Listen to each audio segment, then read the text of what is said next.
My husband showed up at the welcome banquet, collar around his neck, kneeling at the princess's feet like a dog. He stuck out his tongue and licked the mud off her shoes. Every single drop. And the whole crowd? Just laughing. I spent 10,000 taels of silver to buy his freedom from that same princess. We were together for 10 years. I thought we'd have a happy life together. But then news broke that the princess was being sent to Chiang as a political bride, and Gu Qing burst into our bedroom with a sword and drove it straight through my chest. This is your fault for buying me. You lowlife. I could have cleared my father's name on my own. I didn't need you. If I'd stayed by the princess's side, I would have become her husband, and she never would have been sent away. I fought through the pain, knocked over the candles, and pulled him into the flames with me. When I opened my eyes again, I was back, 10 years earlier, at that same banquet. Jinghong, check out that boy toy at my sister's feet. Recognize him? Fourth princess whispered in my ear. I looked up. There was Gu Qing, disheveled, kneeling at the princess's feet. This guy used to be the most handsome young noble around. Now he looked like a stray dog. Clothes torn, body covered in scars, a chain collar locked around his neck. The end of that chain held tight in the princess's hand. And somehow this time around, Gu Qing was completely tame, even when the princess ground her heel into his face on purpose. Oh no, my shoe got dirty. Gu Qing, lick it clean, now. He'd just smile, sweet and obedient, and lick every bit of dust off her shoe. The humiliation was brutal. Seeing him that submissive made everyone wonder, how much had he suffered to have his pride completely broken like that? The noble women in the room all looked on with pity. Fourth princess kept her eyes locked on me, testing me clearly. Jinghong, that's Gu Qing, the guy you were crazy about when you were young. Doesn't it hurt watching my sister treat him like this? She saw my face stay calm, so she leaned in closer. For old time's sake and classmates and all, let me tell you a secret. My sister wants a new estate, but she's short on cash. Give her 10,000 taels and she'll clean Gu Qing up and deliver him to your manor. I set down my cup and smiled, unbothered. Sure, Gu Qing and I grew up together, so what? He's just the son of a convicted criminal now. Being the princess's plaything? That's the best a guy like him could hope for. Thanks for the offer, fourth princess, but paying 10,000 taels for damaged goods, not worth it. Fourth princess's face dropped. She stared at me in disbelief. Weren't you obsessed with Gu Qing? What happened to you since you got back? I just smiled and said nothing. The banquet ended, and I walked to my carriage surrounded by my maids. Shen Jinghong, wait, are you seriously not going to buy Gu Qing? The princess's voice came from behind me, urgent. I turned around. She was walking toward me, dragging Gu Qing along, and he was crawling on all fours like a dog. A complete mess.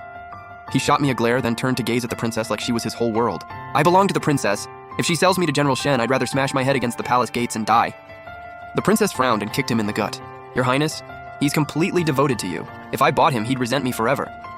The princess gritted her teeth and kicked him over to my feet. I already trained him for you. 8,000 tiles. Final offer. I shook my head again. She froze.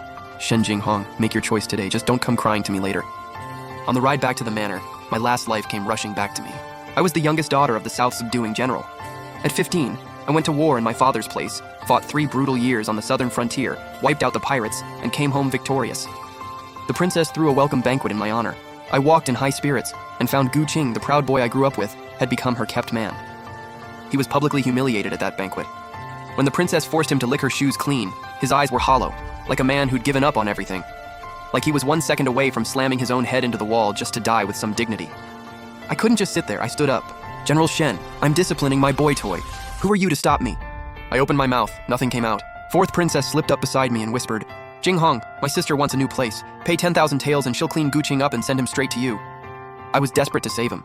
I sent my maid for the silver on the spot and bought him right then and there. Afraid something would go wrong, I rushed through the wedding ceremony with him that very same night. He held my hand, eyes full of warmth. Jinghong, you saved me. I swear, you're the only one I'll ever love. I'll never betray you. I looked at this boy I'd loved my whole life, and my heart was full. 10 years together. To help clear his father's name, I voluntarily handed over my military seal to the emperor. To build his career, I drained my entire dowry, and even swallowed my pride to ask my family for money more than once. I loved him with everything I had. Year after year, I gave him a son and 2 daughters. I thought we'd just live out our lives in peace. Then news came that the princess was being sent to Chiang, and Gu Qing burst into our room and drove a sword through my chest. This is your fault for buying me, you piece of trash. I could have cleared my father's name without you. I didn't need your help. If I'd stayed with the princess and become her husband, she never would have been shipped off to Chiang. This was 3 days after I'd given birth to our youngest daughter. I was barely holding together.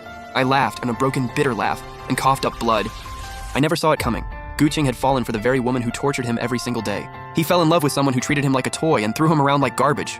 What a pathetic waste. I gave him everything I had, and this is what I got in return. The rage burned through me like fire. I pushed through the pain, knocked over the candles, wrapped my arms around him, and dragged us both into the flames. My maid helped me down from the carriage. Miss, are you really not going to save Gu Qing? I snapped back to the present. No, he said he'd rather die at the palace gates than be sold to me. Why would I force myself on someone who hates me? He wants to spend his life as her lapdog? Fine, I'll let him. I yanked the sword tassel off my blade, woven from gold thread and jade, the one Gu Qing gave me before I went to war.